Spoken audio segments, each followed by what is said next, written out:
To center ourselves, we are both of white descent and we have settler ancestries. We are speaking from the perspective of the dominant capitalistic society. Who are the Innu?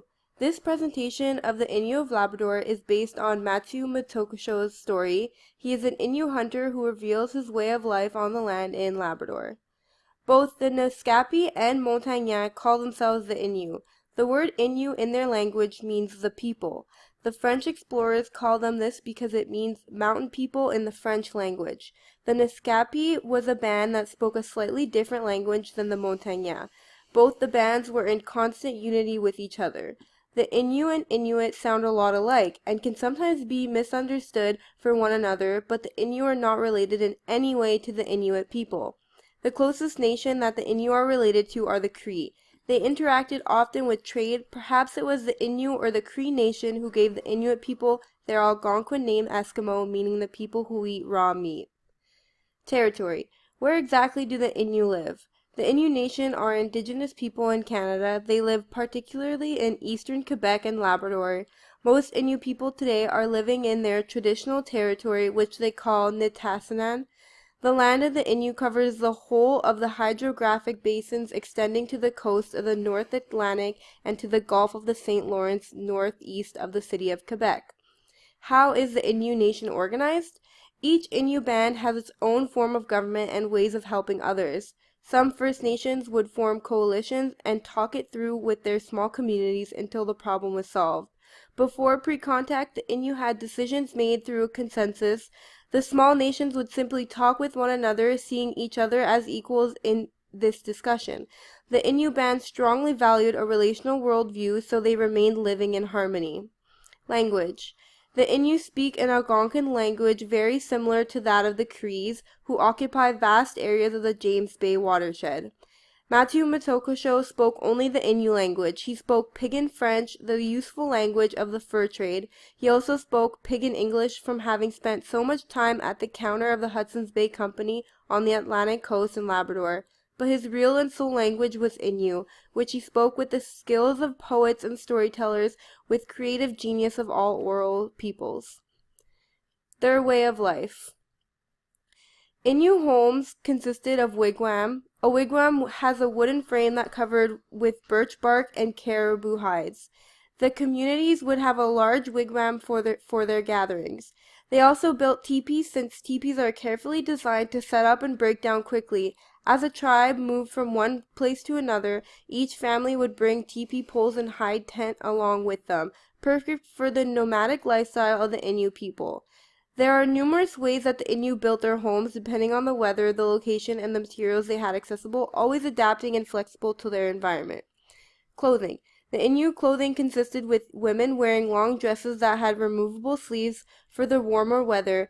The men wore breechclout and a type of leggings that was made from caribou skin, which you can see in the pictures. The Innu often would paint their clothing with red and black designs. The difference in the Montagnais band and the Naskapis were that the Naskapi often wore a warmer coat. They both had different styles of paintings on their clothing. Also, the Innu relied on caribou not only for food, but also for clothing. The Innu women would make footwear as well as coats from the caribou. These items protected the people from the harsh elements of the winter in Labrador. The Innu people are highly skilled crafters. Storytelling. Storytelling and the oral tradition was extremely important in the Innu Nation. Their history is about the way of life on their land and its importance to the people. Origins of their stories are passed down orally, with each generation becoming the custodians of Innu history for the future generations. The importance of elders in storytelling is really depicted when Matthew Matokosho tells us that he learned these methods from old hunters who had in turn learned them from other old hunters. You could also catch otters in a net. The old hunters said that otter and beaver never tried to cut me with their teeth, and that was very true. They were very clear and knew a lot of things, the elders. The elders are very smart and would tell others in the community their knowledge through storytelling. The elders were unique in the sense that they knew how to hunt using their dreams. All of them did. In dreams or in the shaking tent, the caribou spoke to the hunter. The caribou helped a good hunter. Storytelling is important for the community and for their survival. The elders have unique information gathered from years on the land and dreams. They are all key to all communities. Gender roles. Equal partnerships with men and women. Matthew describes his worldview by saying how, incidentally, everything is contractual. That is, done through alliances, exchanges, and the flux of extratemporal energy, and the transpatical through giving and re-giving. I receive messages, waves. I see you in a dream. We understand each other. My sister, my brother, my extended family of the living find themselves in a single song. These great hunters are artists.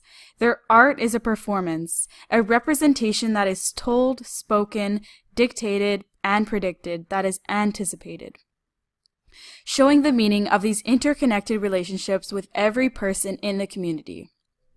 Without the work of women, he emphasizes there is no life on the land, and he celebrates their work. Through the community, women and men work are seen as equal parts of the process. They have their own roles, but still support one another. The Innu nation consists of harmonious relationship with both men and women. Each member of the nation played an equally important role in their communities.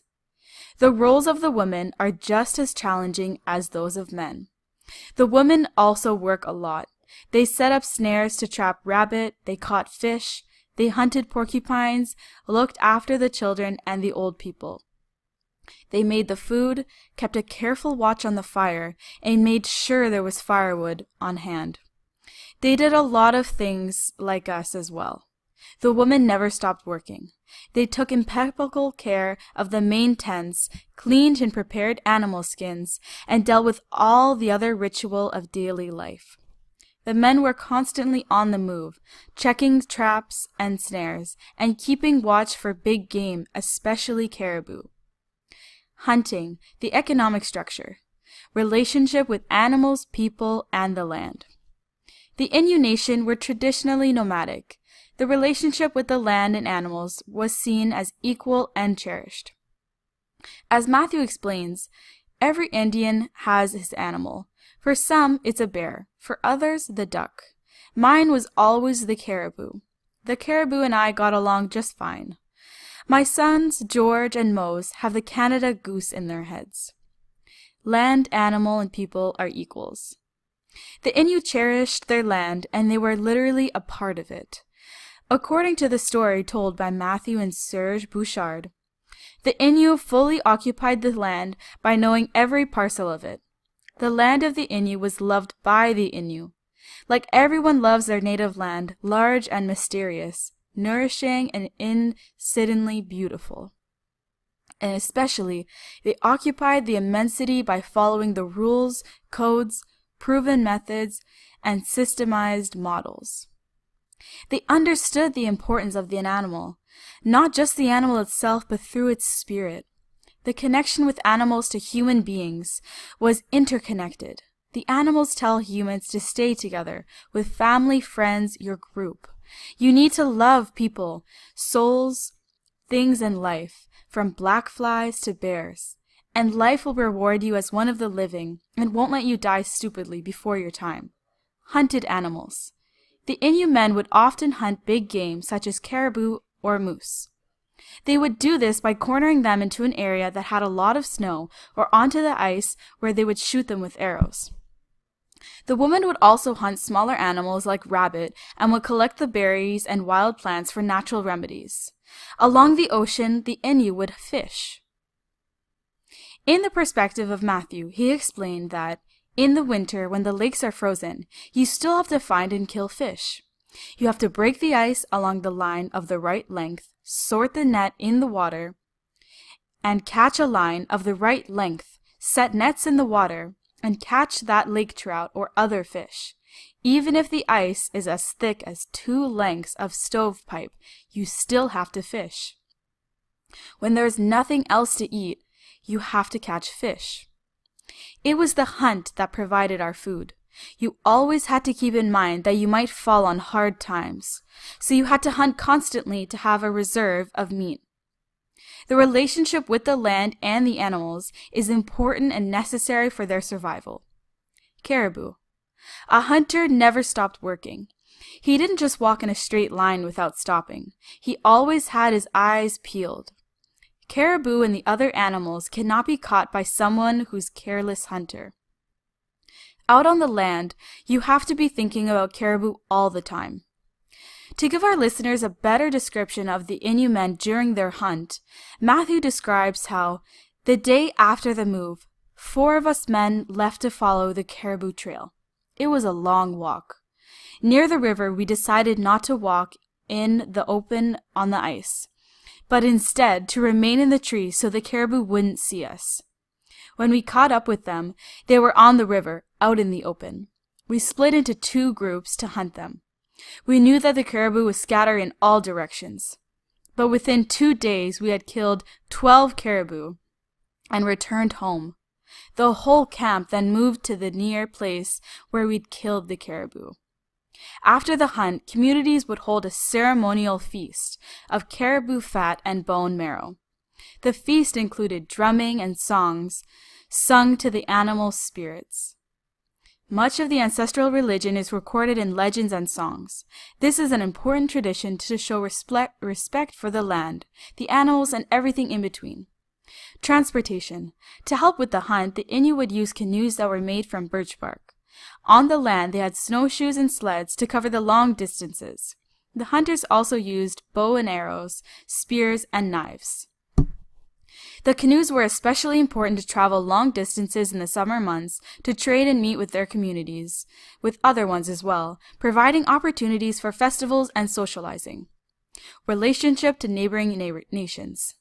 In the Innu nation, it is often seen that families would come together in their summer gathering grounds, spending summers together at Megan, Netashkan, and elsewhere at Goose Bay and Sept Île.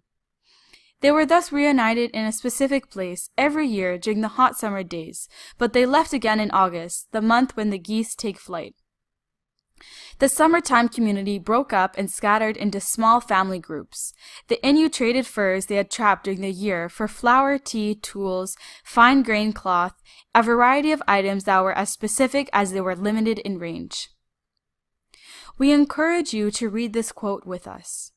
If you were to take one thing away from the presentation, this one quote, there were several Matthew Mastokos among the Innu, magisterial men and women who were talkative, knowledgeable, and quick to smile. What was saved was saved. The men are dead and the women are gone, but something of them remains, a philosophy, songs, sounds, poetry. Now all that remains for us is to listen, hear, understand, learn, and appreciate the proud and solemn incantatory discourse, the representation of humane humanity, like the one we are all searching for so hard in our time. Matthew goes on to conclude that, these days I can no longer hunt. I'll never hunt again. But I'm proud of what I did, of my work on the land. I never slept more than necessary. The money I receive today for doing nothing is owed to me because I worked my entire life. Now it's up to the government to support me, since it can do that. This shows the responsibility of the Government of Canada has to support the Indigenous peoples. The reconciliation process cannot start until we have acknowledged the wrongdoings and given the Indigenous peoples what was promised. Our analysis and emotional response.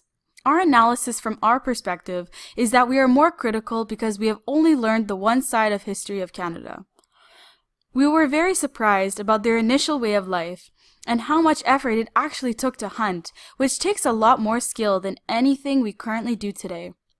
Their complex way of life shows a better understanding of the land and the equal relations between men and women. Equality is not only seen with human relationships, but with nature and the animals within. It has changed our perspective on the freedom we have in society compared to Indigenous freedom. We cannot simply choose the life we want to live and the job we actually want to do. Today's society is set up that you need a certain amount of education to succeed with anything in life. We do not have the freedom to simply hunt to obtain our food source or to have the freedom to choose our jobs. Also, our current employment may not give us the spiritual fulfillment. Overall, the Indigenous way of life is polar opposite compared to the modern society we live in today. As Trudell explains, they can take away our ceremonies, rituals, but their traditional worldview is based upon respect. The ancestry of Indigenous peoples is so unique, and it has thrived through generations where it was made to be eliminated. Which is why, in my personal opinion, that we have so much to learn from this culture, and it is the most resilient. Today, we emphasize material things instead of relationships. We can slowly see how our society is disintegrating into a world where human beings only value themselves. Thank you for listening.